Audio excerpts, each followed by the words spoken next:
লাঠি পিটা করে বেনজির আহমদ, কি সুন্দর চেহারা, লাল লাল টকবগে। জিজ্ঞাসা করলে বয়স 30 বছর। বেনজির কেমনে যায় বিদেশ, কোথায় ভটকায় ভটকায় এক কথা বলে দেখি। না না, পুলিশের আমি, আরে ভাবি পুলিশের ওই যে এসপি অফিসে বসে বসে কিনা সিনিয়র মনির সাহেব, কোথায় আপনি? একটাই পাবেন, সে পাওয়ার ব্যবস্থা করার জন্যই মুক্ত খুনের রক্ত দিয়ে বাংলাদেশে ইউনূস সরকারকে প্রতিষ্ঠা করেছে।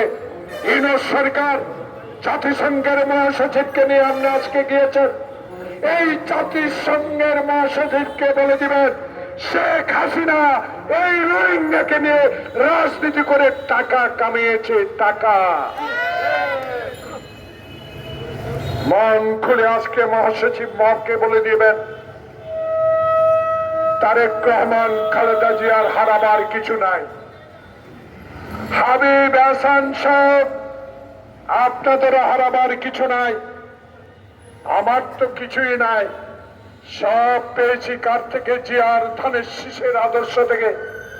পরপর 5 বার এমপি হয়ে আল্লাহর কাছে একটি ওয়াদা করেছি, শেষ তক পর্যন্ত বাংলাদেশে গরিবের অধিকার, গণতান্ত্রিক অধিকার, সাংবিধানিক প্রতিষ্ঠান, দুদক সহ বিচার বিভাগ সহ সত্যিকার অর্থে বাংলাদেশ এই মুক্ত খোকনের রক্তের বিনিময়ে অর্জিত স্বাধীনতায় যেই সরকার আসবে, সেই সরকার যদি আবার হাসিনার মতো এই দেশে ফ্যাসিস্ট কায়েম করে, কখন কালে মেনে নেব না, আবার রাজপথে লড়াই করব।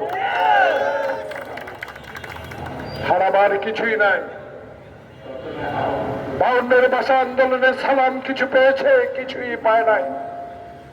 কিন্তু নামটা প্রতি বছর 21শে ফেব্রুয়ারি সালাম জাব্বার বলে গান গাইতে গাইতে খালি পায়ে আমরা আজিমপুরে যাই। প্রিয় ভাইরা, স্বাধীনতা যুদ্ধে যারা আমাদের হাতের উপর জীবন দিয়েছে, আমি প্রমাণ দিই। 10 মিনিটে আমি তখন নারায়ণগঞ্জে আশা সিনেমা হলের সামনে রাজাকারের বিরুদ্ধে লড়াই করার জন্য 7 জন প্রস্তুতি নিচ্ছিলাম। আমার বন্ধু মনির ঢাকা বিশ্ববিদ্যালয়ের সহ শিক্ষা বিষয়ক সম্পাদক ছিল ছাত্রলীগের, তার ছোট ভাই মনির আমার হাতের উপরে গুলি খেয়ে মারা গেছে। আজও তার কথা মনে পড়ে, কিন্তু সে কিছুই পায় নাই।